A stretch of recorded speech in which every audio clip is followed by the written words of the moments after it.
Latar belakang peristiwa Rengas Dengklok. Peristiwa Rengas Dengklok terjadi akibat adanya perbedaan antara golongan tua dan golongan muda dalam menyikapi kekalahan Jepang dalam Perang Dunia Kedua. Pada dasarnya, perbedaan antara golongan tua dan golongan muda menjelang proklamasi kemerdekaan Indonesia terkait waktu yang tepat untuk melaksanakan proklamasi. Jepang menyerah tanpa syarat kepada sekutu pada tanggal 14 Agustus 1945. Awalnya, hal ini coba dirahasiakan dari Indonesia, tetapi gagal dilakukan. Adapun orang yang pertama kali mendengar atau mengetahui berita kekalahan Jepang dalam Perang Dunia Kedua ialah Sultan Syahrir.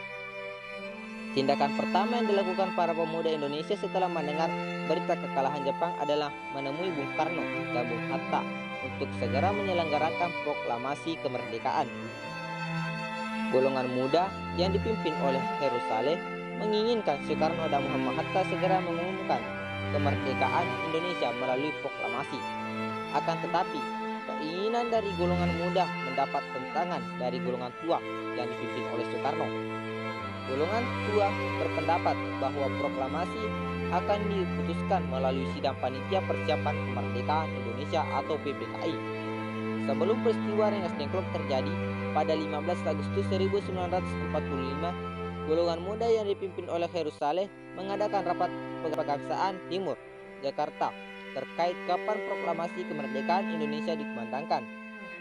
Dalam rapat disepakati bahwa kemerdekaan Indonesia adalah keputusan rakyat Indonesia, bukan Jepang.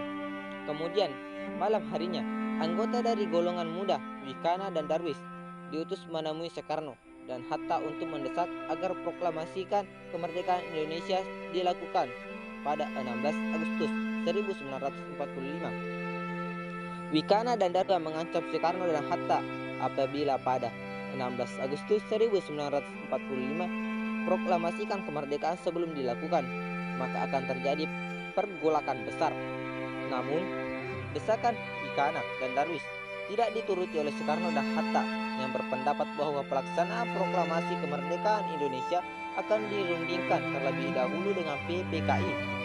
Mendengar hal itu, Wikana dan Darwis lantas kembali mengadakan rapat bersama dengan golongan muda di Jalan Cikini 71, Jakarta. Dalam rapat diputuskan bahwa Soekarno dan Hatta akan dibawa ke Rengas Dengklok untuk menjauhkan mereka dari pengaruh Jepang.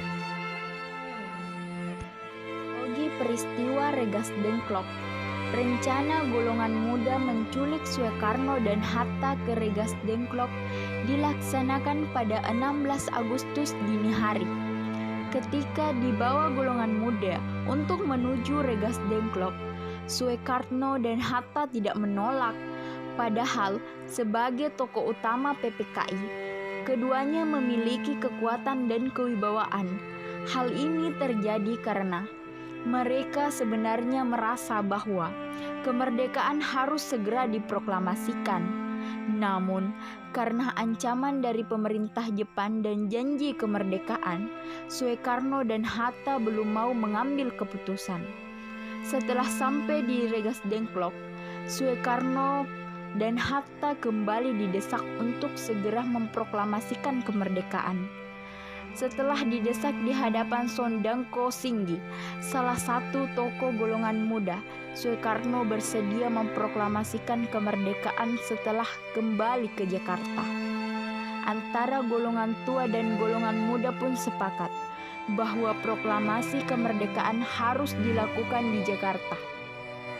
Ketegangan di Rengas Dengklok dapat diakhiri setelah Ahmad Soebarjo, salah satu tokoh golongan tua, menjemput Soekarno dan Hatta di Rengas Dengklok dan menjamin proklamasi kemerdekaan terlaksana pada 17 Agustus 1945. Sekembalinya dari Rengas Dengklok, Soekarno dan Hatta menuju ke Rumah Laksana Medan dalam rangka menyusun naskah proklamasi. Sesampainya di Jakarta, Soekarno dan Hatta segera menyusun teks proklamasi di Rumah Laksana Medan yang kemudian diketik oleh Sayuti Melik pada 17 Agustus 1945 pukul 10.00. Proklamasi Kemerdekaan Indonesia dibacakan Soekarno di Jalan Pengangsaan Timur nomor 56, Jakarta. Tujuan peristiwa Rengas Dengklok ini adalah untuk menjauhkan Soekarno dan Hatta dari pengaruh Jepang. Harapannya Soekarno dan Hatta bisa setuju untuk segera memproklamasikan kemerdekaan Indonesia. Tokoh golongan tua yaitu Soekarno, Muhammad Hatta, Ahmad Suebarjo, Muhammad Yamin, Iwan Kusuman Sumantri. Adapun tokoh-tokoh golongan muda yaitu Soekarni, Adam Malik, Muwardi, Wikana, Khairul Saleh, BMD. Makna peristiwa Rengas Dengklok. Peristiwa penculikan yang dijelaskan sebelumnya kemudian dikenal dengan nama peristiwa Rengas Dengklok.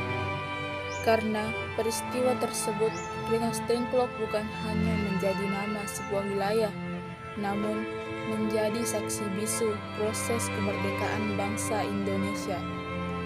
Selain itu, peristiwa penculikan itu menunjukkan adanya perbedaan cara pandang antara golongan muda dan golongan tua. Mereka pun bisa dengan cepat mencari petugas yang akan melakukan upacara pengibaran bendera pada prosesi pembacaan teks proklamasi. Namun, perbedaan itu bisa terselesaikan dengan diskusi dan kesepakatan yang kemudian ditanggung bersama. Tanpa adanya peristiwa Rengas Dengklok yang merupakan wujud semangat menggelora golongan muda, penjajahan yang dialami bangsa Indonesia menjadi lebih lama. Bahkan dengan adanya peristiwa Rengas Dengklok, ada banyak tokoh yang bergerak sangat cepat untuk mempersiapkan deklarasi atau pembacaan teks proklamasi kemerdekaan. Para golongan muda pun juga mempersiapkan dengan menyampaikan kabar akan adanya proklamasi yang membuat banyak masyarakat merasa senang. Dari peristiwa tersebut, makna yang bisa didapat adalah kerjasama yang dilakukan antar golongan dan semua tokoh memberikan hasil berupa kemerdekaan untuk Indonesia. Nah, itu tadi penjelasan tentang sejarah hingga makna yang didapat dari peristiwa Rengas Dengklok atau penculikan Insinyur Soekarno dan Muhammad Hatta.